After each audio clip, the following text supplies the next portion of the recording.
Screening offender under section 201 and 213 215 of the Indian Penal Code.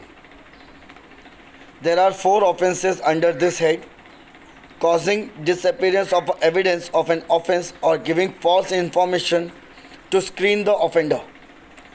Means आपने कोई false, अभी जैसे हमने लास्ट लेक्चर में देखा कि फॉल्स एविडेंस आप क्रिएट करते हैं, वो किस लिए करते हैं कि कहीं ना कहीं आप ऑफेंडर को बचाना चाहते हैं। यहाँ पे है कि आप ऑफेंडर को फंसाना, उसको स्क्रीन कर रहे हैं। ओके, तो अगर आप ऐसा कुछ करते हैं जिसमें अपीयरेंस को डिसअपीयर करें एविडेंसेस को, या फॉल्स इंफॉर्मेशन देते हैं जिससे आप ऑफेंडर को स्क्रीन कर सकें, तो ये पनिशेबल होगा under section 201 of Indian penal code. Second point है taking gift to screen the offender from punishment. उस ऑफेंडर से कोई गिफ्ट लेते हैं आप, gift by way of money और एनी वैल्यूएबल थिंग और एनी फेवर, ये सारा का सारा गिफ्ट में आता है। इट मो be noted that the offence should have actually committed to render person liable, but ये सारी चीज़ें याद रखिए तभी ग्रेटिफिकेशन मानी जाएंगी जब आपने वो ऑफेंस किया हो। फॉर एग्ज़ाम्पल, मेरे ऊपर कोई केस नहीं है, मेरे ऊपर कोई केस नहीं है और मैं किसी भी पुलिस ऑफिसर को एक कार गिफ्ट कर दूं, तो वो ग्रेटिफिकेशन में नहीं आएगा अंडर सेक्शन 213। कोई एक्सपेक्टेड केस नहीं है, कोई चीज़ मेरे ऊपर नहीं है, तो वो नहीं आएगा। लेकिन अगर मेरे ऊपर कोई पेंडिंग केस है और वो ऑफिसर डायरेक्टली और इनडायरेक्टली कनेक्टेड है, देन आई एम गिफ्टिंग, तो वो ऑफेंस में आएगा। Screening of offence means offence पे पर्दा डालना ऑफेंडर पे, कि आप ऐसे एविडेंस क्रिएट करते हैं या एविडेंसेस को वाइप आउट कर देते हैं जिससे जो ऑफेंस हुआ है उस ऑफेंडर को आप बचाने की कोशिश करते हैं, छुपाते हैं। इसको कहते हैं स्क्रीनिंग ऑफ ऑफेंस। ठीक है।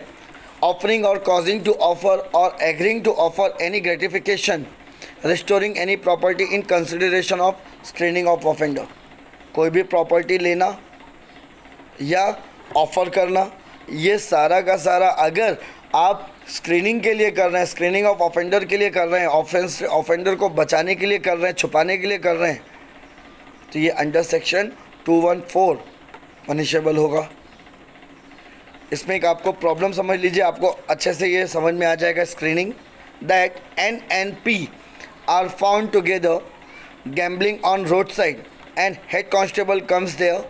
He threatens to take them to the police station, at which N takes out rupees 20 and passes the money to P to be given to head constable. P offers money to the head constable who declines to accept it. What offense is any committed by N or P?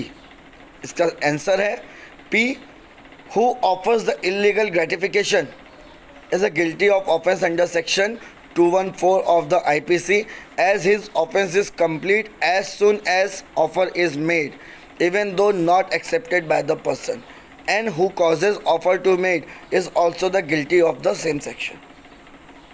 अब screening समझ में आई आपको कि आप अपने गलत काम छुपाने के लिए आप जब ग्रेटिफाई करते हैं, it's a kind of bribery. सामने वाला एक्सेप्ट करे नहीं करे, दैट इज़ अनदर पार्ट। आपने क्राइम कर दिया, आपने ऑफ़र किया, आपने क्राइम कर दिया। यहाँ पर जिसको आप ऑफ़र कर रहे हैं वो आपका पार्टनर नहीं है, तो आपके विल एंड विश को वो मानेगा या नहीं मानेगा ये उसके ऊपर डिपेंड है। बट आपने वो क्राइम कर दिया, दैट इज़ इम्पॉर्टेंट पॉइंट। आप किसी को किसी काम के लिए फोर्स करते हो, भले ही वो काम ना करे, बट फोर्स के चार्जेस आप पे लग जाएंगे क्योंकि आपने अपना रोल प्ले कर लिया। आई बात समझ में?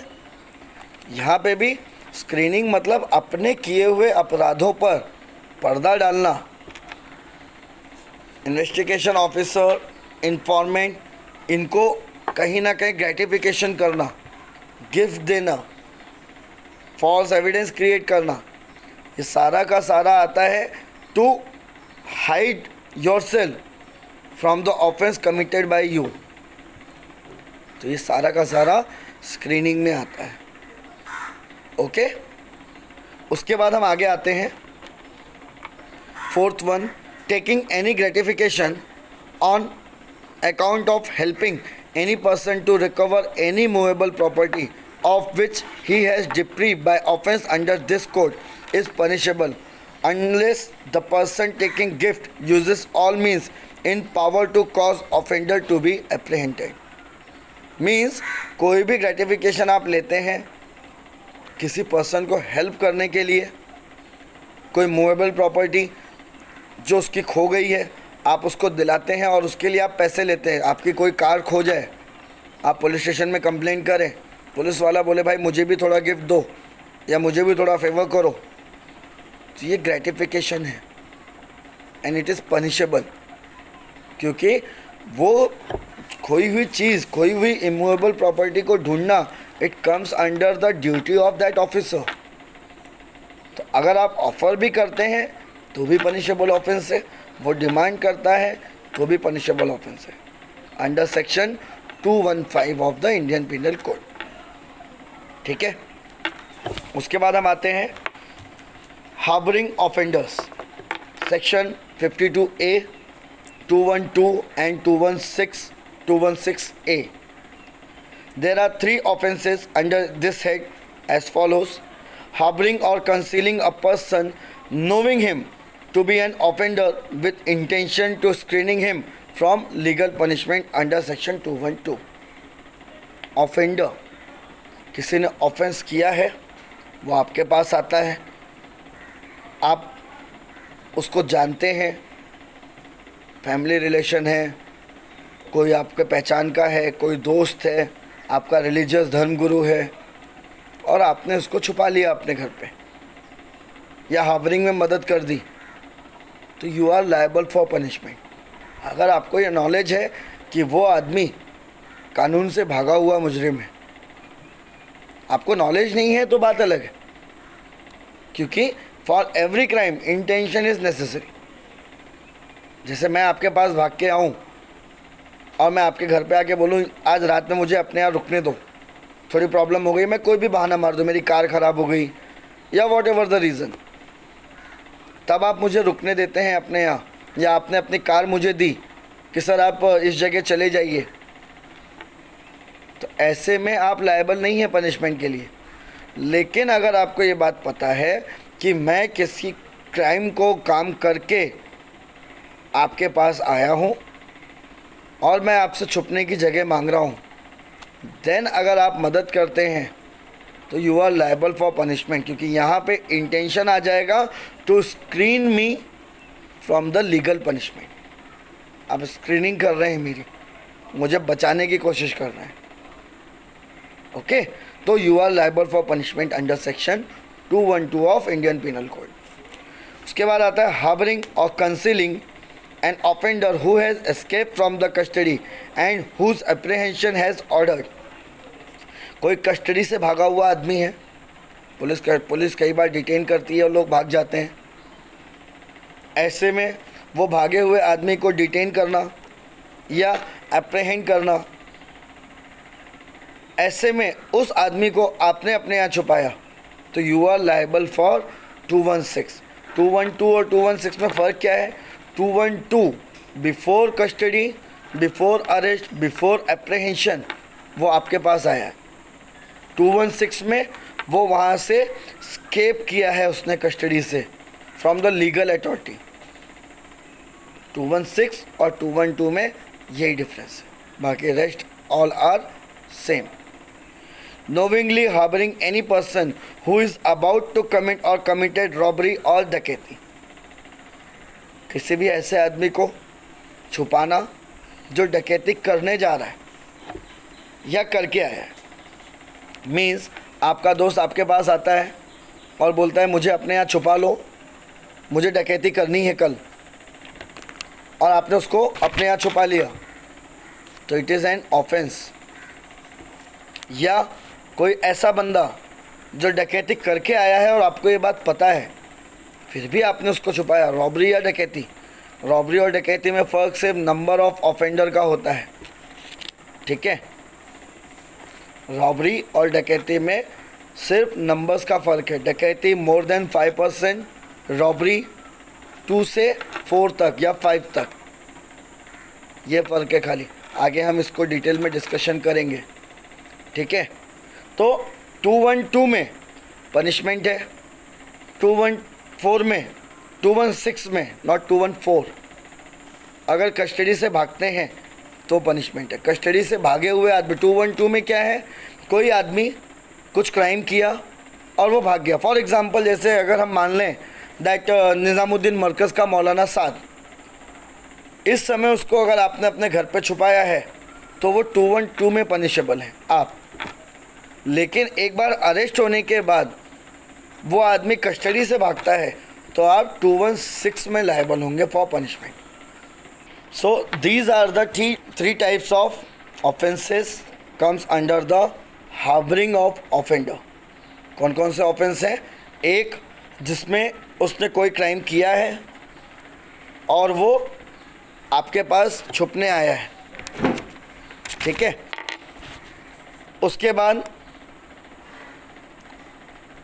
तो ये 3 तरह के ऑफेंडर हैं, जिसमें सेक्शन 212 में उसने कोई क्राइम किया और आपने उसको अपने यहाँ छुपाया, तो you are liable for punishment under section 212।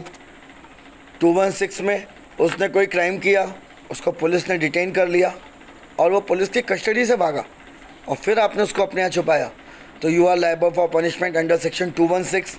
And third one, आपको ये पता है कि वो करने जा रहा है डकैती या रॉबरी या करके आया है, फिर भी आपने उसको अपने यहाँ छुपाया, तो you are liable for punishment under section 216 subsection A. The word harbor includes supplying a person with a shelter, food, drink, money, clothes, arms, ammunition, means of conveyance, assisting a person in any way to evade apprehension. खाना भी खिलाया आपने तो भी वो harbouring कहलाएगा। सिर्फ छुपा के रखना ही हार्बरिंग नहीं है, पानी भी पिलाया, खाना भी खिलाया तो भी हार्बरिंग है। आप उसको मानवता या ह्यूमैनिटी के डेफिनेशन में नहीं बांध सकते कि सर वो तो भूखा था और मेरे धर्म में लिखा है कि भूखे को खाना खिलाओ, तो वो आपका धर्म अलग है, जैसे मैंने पहले ही कहा, ठीक है। आपका धर्म अलग है और कॉन्स्टिट्यूशन अलग है, तो अपना गीता का ज्ञान, अपना कुरान का ज्ञान, बाइबल का ज्ञान, गुरुवाणी, वो सब अलग रखी जाती है। वरना ऐसे अगर आप गीता की बात करेंगे तो स्त्री को जो छुएगा उसके हाथ काट दो, कॉन्स्टिट्यूशन अलाउ नहीं करता। हाथ काटा तो कॉन्स्टिट्यूशन आपको काटने के लिए बैठा है, इंडियन पिनल कोड बैठा है, ठीक है। सो एनी तरह ऑफ फॉर्म अगर आप करते हैं तो it comes under the harbouring. Exception of harbouring, the above section does not cover a cases in which harbouring is by the husband और wife of the offender.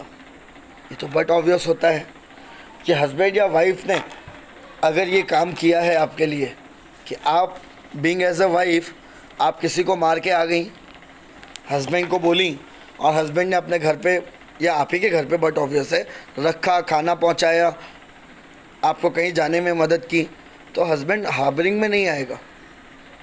Voice versa, husband कोई crime करके आए, wife को पता है कि वो crime करके आया है, खाना वाना खिलाया, तो भी वो हार्बरिंग में नहीं आएगा। सुप्रीम कोर्ट का इसमें डिसीजन था, क्योंकि हस्बैंड एंड वाइफ का रिलेशन थोड़ा सा अलग आ जाता है। तो ऐसे में एक दूसरे की हेल्प करना वो एक बाय नेचर आता है। इसीलिए कहा जाता है कि कुछ भी हो जाएगा आपकी वाइफ ज़रूर आपके साथ खड़ी रहती है, आपका हस्बैंड ज़रूर आपके साथ खड़ा रहता है। वो इसीलिए क्योंकि वो unbreakable part of your life होते हैं। हाँ, आप डाइवोर्स ले लेते हैं, that is another thing, but generally they are the unbreakable part. इसके लिए उनको इन सबसे दूर रखा गया है। क्योंकि आपका स्पाउस ही आपके लिए हर रोल प्ले कर सकता है। गाइड करना होगा तो आपके पेरेंट्स का रोल प्ले करता है, कुछ डिस्कशन या शेयरिंग करनी है तो आपके फ्रेंड का रोल प्ले करता है, पर्सनल लाइफ में है ही है। जब पैम्परिंग की ज़रूरत होती है तो आपके बच्चे का रोल प्ले करता है। तो इसको कंसीडर रखते हुए हस्बैंड और वाइफ को इस हार्बरिंग से दूर रखा गया। Got it? गुड। अब उसके बाद हम आते हैं रेसिस्टिंग लॉफुल एप्रीहेंशन। जब कोई किसी को डिटेन करने आ रहा है और आप रेसिस्ट करते हैं एप्रीहेंशन से, तो ये आता है section 224 225 B of Indian penal code. The section 217 to 223 deals with the offences by a public servant. वो हमने देखा है पब्लिक सर्वेंट के तरफ से क्या ऑफेंसेस पब्लिक सर्वेंट के अगेंस्ट में आप करते हैं। उसी में एडिशनल है the 3 following offences: resistance to authority of the state agent, a person resisting or obstructing the lawful apprehension of himself for any offence which he is charged or he has been convicted, or escaping or attempting to escape from the legal custody। means आपने कोई crime किया है, आपने कोई offence किया है, offence करने के बाद आपको पुलिस अथॉरिटी डिटेन करने आई और आपने खुद को अरेस्ट करने से रेजिस्ट कर दिया। अब आइदर आप अंडर ट्रायल हो या आप कन्विक्टेड। मैंने आपको बताया था एक्यूज और कन्विक्टेड में फ़र्क होता है। एक्यूज इज़ द पर्सन जिसके खिलाफ एफआईआर हुई है, चार्जशीट फाइल हो गई है, बट अभी तक कोर्ट ने एडजुडिकेट नहीं किया, मीन्स कोर्ट ने कोई पनिशमेंट नहीं सुनाया, तब तक आप एक्यूज्ड हैं और डीम्ड आप इनोसेंट माने जाते हैं। mere filing of FIR, mere filing of charge sheet is not amount to criminal unless and until order passed by the court। तो ऐसे में अगर आप रेजिस्ट करते हैं अपनी कस्टडी तो you are liable for punishment under section 224। इसके इंग्रेडिएंट्स क्या हैं? 2 इंग्रेडिएंट्स हैं, इंटरनल रेजिस्टेंस और illegal obstruction by a person to his lawful apprehension for offense which he is charged, escape or attempt to escape by a person from lawful custody of the offense with which he is charged। means एक तो police वाले आपके यहाँ आए, आपने अंदर से दरवाज़ा बंद कर लिया, तो कहीं ना कहीं आप ऑब्स्ट्रक्शन कर रहे हैं, तो आप लायबल हैं फॉर पनिशमेंट। दूसरे में आपको उसने डिटेन किया और आप उसकी कस्टडी से भाग गए या भागने का ट्राई करते हैं, then too आप liable हैं for punishment under section 224। resisting or obstructing lawful apprehension of another person for an offence or rescuing or attempting to rescue him from the custody। Same cheese, custody से आप भागने की कोशिश करते हैं, rescue करते हैं खुद को, तो ये अंडर सेक्शन 225 होगा। रेसिस्टेंस और obstructing to lawful apprehension not otherwise provided for, means जो यहाँ पे दिया हुआ है इसके अलावा आपने कोई तरीका यूज़ किया, then too you are liable for punishment. तो ये आता है resisting lawful apprehension under section 224 225 B of the Indian penal code. अब आता है आपका next, that violation of a condition of remission of punishment. Means IPC deals section 227, IPC deals with the offence of the intentional breach of a conditional remission if a person knowing the condition on which his sentence is remitted violates it, he will come to within a purview of the section। punishment of offence under section 227 is punishment to which he was already sentenced if he has already suffered no part of that punishment and he has suffered any part of the punishment, then with so much of that punishment he has not already suffered। Means कई बार ऐसी conditions होती हैं, जैसे 138 के case होते हैं, कई बार court accused की एब्सेंस में ऑर्डर सुना देते हैं कन्विक्शन का,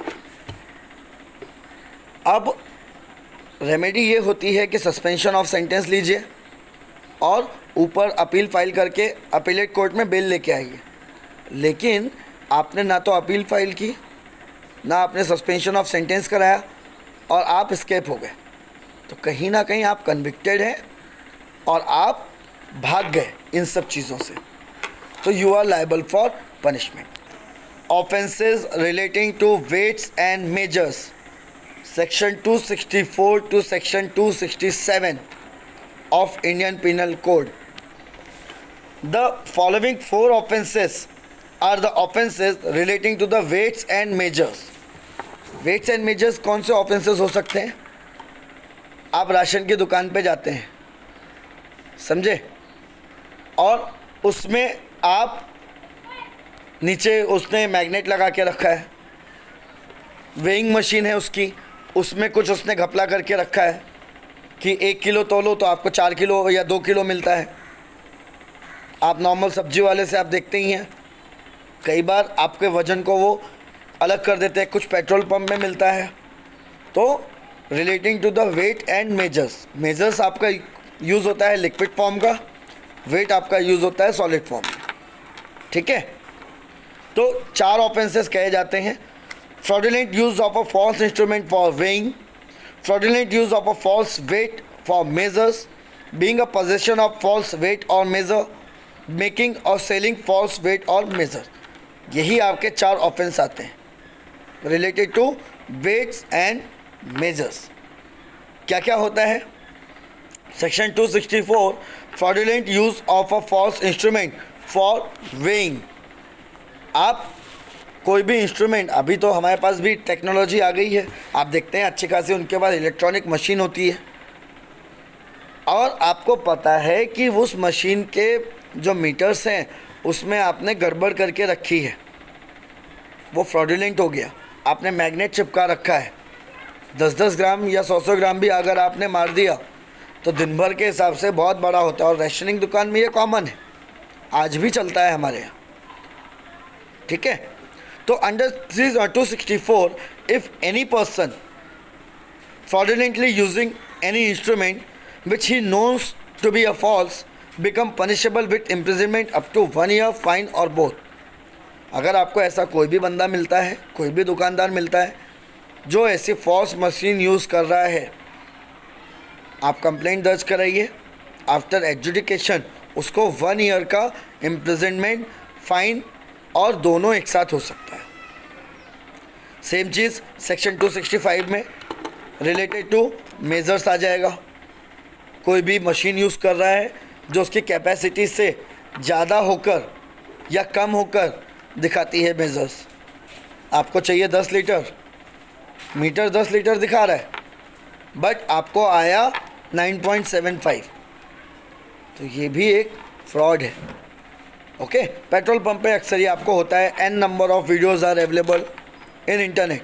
तो इट्स अ गुड कि आप जब भी जाएं उनके पास एक वेइंग सिलेंडर रखा रहता है हर पेट्रोल पंप में। अगर आपको लगता है कि कुछ प्रॉब्लम हुई है तो प्लीज़ उस सिलेंडर का यूज़ कर लीजिए तुरंत ही। एक मशीन, छोटा सा पाइप होता है, उसमें पॉइंट्स बने होते हैं और वो आप यूज़ करके चेक कर सकते हैं। बट अगर ऐसा कुछ कोई करते हुए पाया गया तो under 265 same offence up to 1 year, fine और both. 266 being in a position of false weight और मेजर।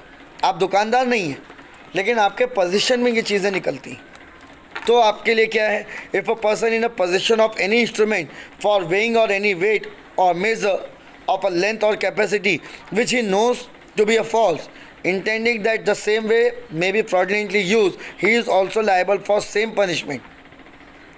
आप दुकानदार नहीं है लेकिन आपके पास नॉलेज है कि जो मशीन आपके पोजीशन में है इसमें कुछ गड़बड़ है, मेजर्स को लेकर, वेइंग को लेकर, और वो भी उसके बाद भी आपने उस मशीन को डिलीवर, हैंड ओवर नहीं किया टू द अथॉरिटी, तो आप भी लायबल होंगे for punishment same 1 year, fine और both. The mere a possession of false weight or measure is not an offense, fraudulent intention must be proved। कई बार ऐसा होता है कि मैं दुकानदार हूँ, मैंने अपनी मशीन एक टेम्पो वाले को दी अपनी दूसरी दुकान में पहुँचाने के लिए।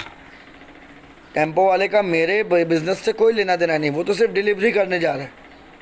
ऐसे में अगर वो मशीन उसके पोजीशन से निकलती है तो दैट टेम्पो वाला is not liable for any punishment. Intention ज़रूरी है कि वो मशीन मेरे पोजीशन में क्यों थी। ओके। मेकिंग और सेलिंग ऑफ फॉल्स वेट और मेज़र, आप बनाते हैं ऐसी मशीन या आप बेचते हैं, आपके लिए same offence, same imprisonment up to 1 year, fine और बोथ। तो these are the offences relating to the weight and measures. अब उसके बाद हम आते हैं आगे, जो इस समय बहुत ज़्यादा चल रहा है, ये आपके बड़ा यूज़फुल आएगा। Offences affecting the public health, safety, convenience, decency and morality. कोई भी ऑफेंस जो पब्लिक हेल्थ के लिए हार्मफुल है, और आप अगर ऐसा कोई ऑफेंस करते हैं, कोई ऐसा एक्ट करते हैं जिससे पब्लिक की हेल्थ पे लार्जली इफेक्ट पड़ेगा, तो आपको इन ऑफेंसेस में बुक किया जाएगा under section 268 to 294 subsection A. कौन कौन से ऑफेंसेस हैं? Offences relating to the public health है, offences relating to the public safety and convenience है, और offences relating to the decency and morals है। ये 3 पार्ट हैं। इन 3 पार्ट को हम एक एक करके सॉल्व करते चलेंगे। पहला आता है offences relating to the public health, section 268 to section 278 of Indian penal code. Offences against the public health falls into 5 groups. First, public nuisance, शोर शराबा पब्लिक में करना, हंगामा मचाना, मीन्स जिससे पब्लिक पब्लिक पीस डिस्टर्ब हो जाए, तो ये ऑफेंस होगा under section 268। Second, act likely to spread infection.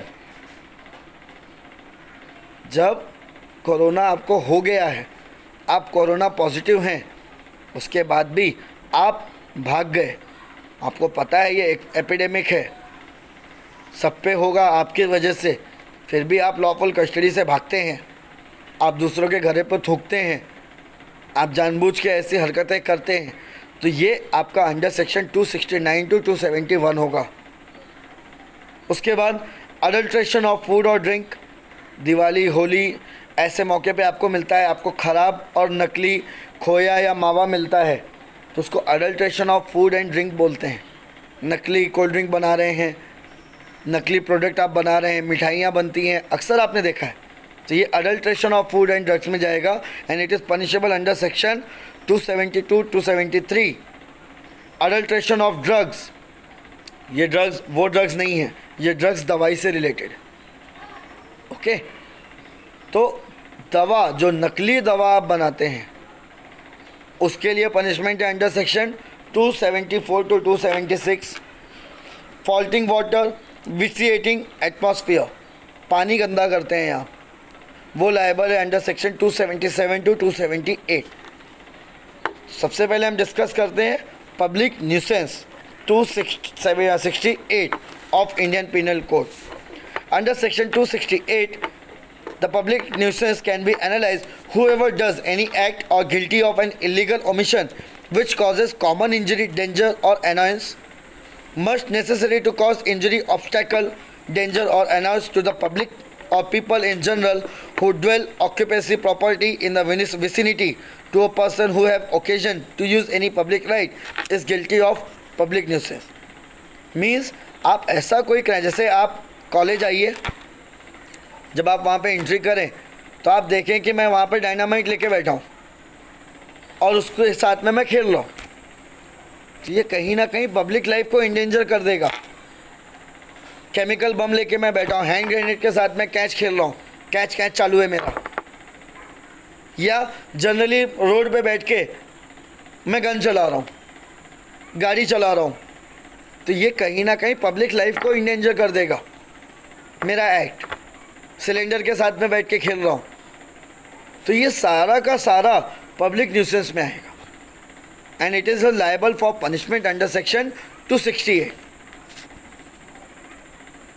A common nuisance is not excused on a ground that it causes some convenience or advantage. आपके कन्वीनियंस के लिए आप कुछ कर रहे हैं, आपके एडवांटेज के लिए आप कर रहे हैं, तो भी वो आपके लिए एक्सक्यूज़ नहीं है.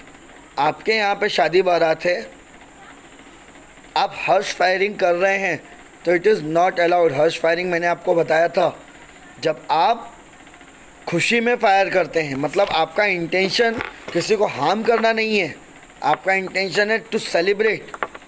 बट आपकी सोसाइटी में कोई हर्ष फायरिंग कर रहा है, तो ऐसे में चार्जेस बन सकते हैं या चांसेस हो सकते हैं कि किसी को हार्म कर जाए. तो आप अपने एडवांटेज के लिए आप दूसरों को नुकसान नहीं पहुंचा सकते. It is a public nuisance. Kinds of nuisance. It is noted that nuisance is of two kind, public and private. Private nuisance और पब्लिक न्यूसेंस दो तरीके के आपके न्यूसेंस होते हैं. कौन कौन से न्यूसेंस हैं?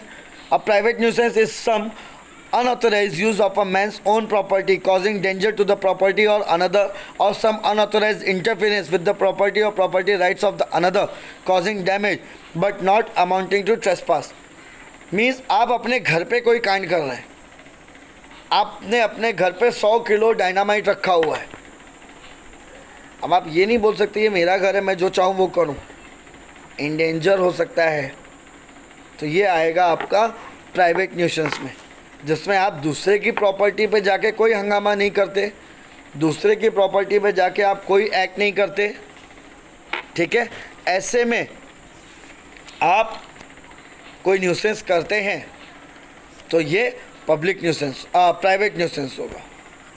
प्राइवेट न्यूसेंस में मीन्स आपने कोई ट्रेसपास नहीं किया, आपने अपने ही घर पे अपने ही प्रीमाइसेस में रह के कोई ऐसा काम किया जो अदर्स को डिस्टर्ब करे, अदर की लाइफ एंडेंजर कर दे. It amount to private nuisance. Public nuisance same, जो आप कॉमनली पब्लिक में करते हैं, आप होल कम्युनिटी को अनॉय कर देते हैं, तो ये पब्लिक न्यूसेंस होता है. जहाँ पे आप कुछ करते हैं या नेग्लेक्ट करते हैं कुछ करने से. लाइक कुछ करना, मतलब आपको कोरोना पॉजिटिव है, आपको स्टैंप लगी हुई है होम क्वारंटाइन की, फिर भी आप पब्लिक में घूम रहे हैं, तो ये आपके करने की वजह से नुकसान हो रहा है, तो ये पब्लिक न्यूसेंस कहलाएगा. आप रूल्स एंड रेगुलेशन को फॉलो करने से मना कर दें, मास्क नहीं लगाएं, जगह जगह थूकते फिरें, तो ये पब्लिक न्यूसेंस होगा. आपके यहाँ डीजे पार्टी है, बगैर परमिशन रात में 2 बजे तक आप गाने बजा रहे हैं सोसाइटी के कंपाउंड में, रोड पे, ये पब्लिक न्यूसेंस कहलाएगा. विदाउट परमिशन गणपति पंडाल डाल दिया, पब्लिक न्यूसेंस. विदाउट परमिशन नमाज पढ़ रहे हैं, पब्लिक न्यूसेंस. ये सारा का सारा मतलब जरा सा भी पब्लिक को डिस्टर्बेंस होता है, उनके राइट्स वायलेट होते हैं, तो it amount to public nuisance. Okay, difference क्या है पब्लिक न्यूसेंस और प्राइवेट न्यूसेंस में? सबसे पहले as to the right and nature. A public और common nuisance affect the public right at large. मैं अपने घर पे 100 किलो RDX रखूं या कंपाउंड पे रखूं, तो पब्लिक न्यूसेंस के लिए एट लार्ज ये तकलीफ़ हो रही है, पब्लिक को एक साथ डेंजर आ रहा है. ठीक है, एक तो ये मीन्स कॉमन है दोनों में कि पब्लिक न्यूसेंस करो या प्राइवेट न्यूसेंस करो, होल कम्युनिटी को नुकसान हो सकता है आपके एक्शन से. As to who can sue, public nuisance does not create civil cause of action for any person. क्योंकि आपने लॉ ऑफ क्राइम का डेफिनेशन भी देखा है और सिविल का भी. The tort, different between crime and tort क्या है? The tort is any activity against a single person, 1 to 1 होता है, और crime that any activity which is against the society. तो पब्लिक न्यूसेंस कभी भी सिविल में नहीं आएगा, पब्लिक न्यूसेंस हमेशा क्रिमिनल में आएगा. As to the acquisition of right of nuisance, while no length of time can be legalised for a public nuisance. A right to continue private nuisance may be acquired by the prescription. Means कोई time fix नहीं है कि मैंने इतने ही time के लिए किया था। आपके पास पालतू लॉयन है, आप लेके निकल गए रोड पे, सर 2 सेकंड के लिए तो लाया था, then too you are liable for punishment. Means time limit fix नहीं है, आपने किया, पब्लिक को नुकसान हुआ नहीं हुआ वो भी बात की बात है, उनके माइंड में आ गया कि आपके एक्ट से नुकसान हो सकता है, तो you are liable for punishment. इसीलिए आपका पालतू डॉग किसी को काट लेता है तो आप लायबल हैं, कुत्ते को जेल में नहीं डालते, आपको जेल में डाल देंगे, आप लायबल हैं पनिशमेंट के लिए, आप कंपेंसेशन देंगे। कुत्ता जॉब करके मुझे पैसे नहीं देगा, आप देंगे, because you are having the custody of that pet. ठीक है, रेमेडीज क्या है? The action lies in respect of a private nuisance but not in respect of public. In fact the plaintiff sustain special damage. In case of a public nuisance action generally is for the declaration और injunction. Means अगर कोई danger होता है तो you are liable for punishment, लेकिन public nuisance में आपको वो इफेक्ट होना चाहिए। बाजू वाली बिल्डिंग में कुछ चल रहा है उसके लिए आप लायबल नहीं हैं।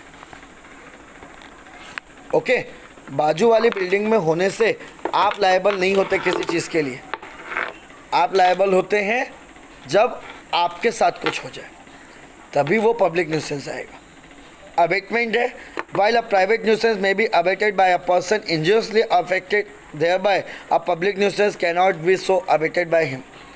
पब्लिक में आप अबेटमेंट के थ्रू कोई चीज़ नहीं करते, प्राइवेट न्यूसेंस अबेटमेंट के थ्रू हो सकता है। ठीक है, so these are the difference between the public nuisance and private nuisance.